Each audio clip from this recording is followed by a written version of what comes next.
The 2011 AHECTA Student Production Awards are made possible by generous sponsorship from Campus Televideo, providing world-class service and innovative solutions to more than 220 colleges and universities across the country, including HD without a set-top box, emergency alert systems, and IPTV solutions. Learn more at campustelevideo.com.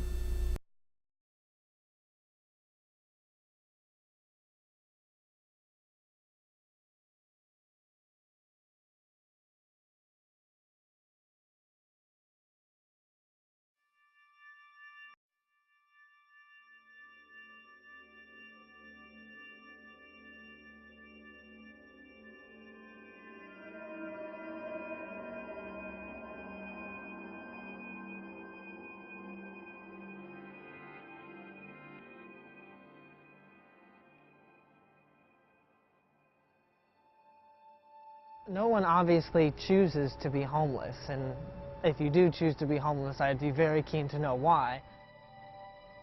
It's, and when you're that lonely for that long and depression sets in, I mean, I don't know, you know, you see the people with their faces down on the ground with the blankets over them in the parks and stuff.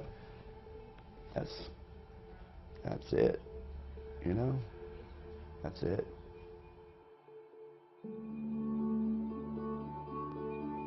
Los Angeles, one of the most beautiful and diverse areas in the country, and yet it is also home to one of the world's biggest social issues.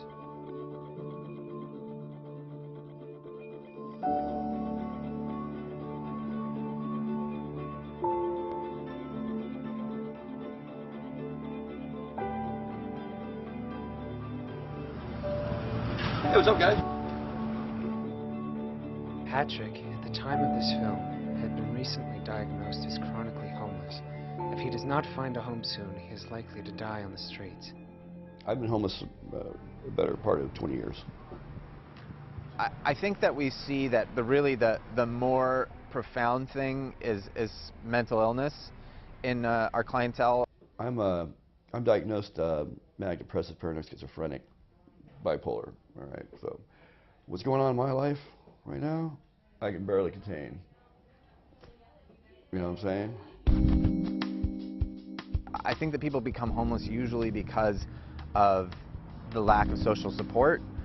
It's not a decision that they made or wanted or asked for. It's one that, you know, they may have put themselves in, or just circumstance has.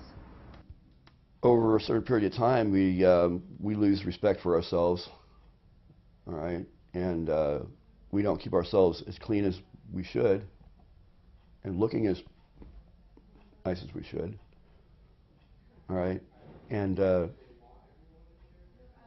we're stopped at the door. Unfortunately, they are treated as a lower class when they are in fact just as human as you and I are. We're your neighbors. I'm sorry sorry to burst your bubble, but we're your neighbors, and there's a lot of us. Oftentimes they also have a substance abuse issue, one that people don't necessarily have as much control over as is generally presumed. In many cases, substance abuse is a way of getting through the day. I go from trash can to trash can, and I collect bottles and cans, find little trinkets and stuff like that that I might be able to sell. And I drink maybe about 4 or 24 ounces a day, so I can do that, so I can desensitize myself. When that happens, you just throw everything else out the window. It's like, you know, this is all that matters, the drugs. You don't care if you're in the bushes, in the dirt, you know, and you feel something under your back, you know, crawling, but you don't care. You're going to take that one hit, or whatever hit, or do that one jab, or whatever, you know. That's all you care about. That's life right there to you. That's what you love, and you throw everything out the window. Approximately 2 to 3 million people experience an episode of homelessness during a given year. In comparison, that is greater than the entire population of Chicago. There's always something to worry about, whether it be, and it's usually finding your next meal, worrying about your stuff being stolen. That's a very common problem on the street. It was a lot of, dumpster diving and stuff, and it just, yeah. You keep doing that long enough, when you're handing a trash can, you start feeling like you're that trash can after a while, You start feeling like trash, It's like, God. Many people underestimate the difficulty of getting out of homelessness.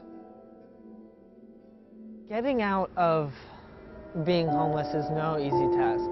Even if you have never had substance abuse, if you manage to keep yourself clean, the fact is, you don't have a car, you don't have a house, you probably don't have anyone to turn to for help.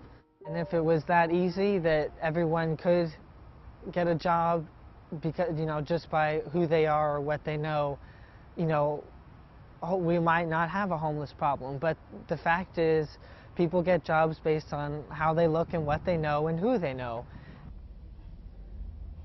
How do you know we can't do that? You never asked us. We have something that you can use. But you never ask. So the question remains, how can we help the homeless? Yes, it is a big problem, but it is also a problem that each and every one of us can have a hand in solving. We can always use blankets. Always. And there's food, Oftentimes, a smile and a friendly conversation is just as fulfilling as a sandwich. We're human beings first, and then homeless second. You know what I'm saying? But first, we're human beings. And once you guys figure that out, I think it'll all be good. That doesn't mean you have to give them money or feel bad for them, but just to acknowledge their human presence. And from there, I think the solutions will start to build on themselves. Just be nice. That's all.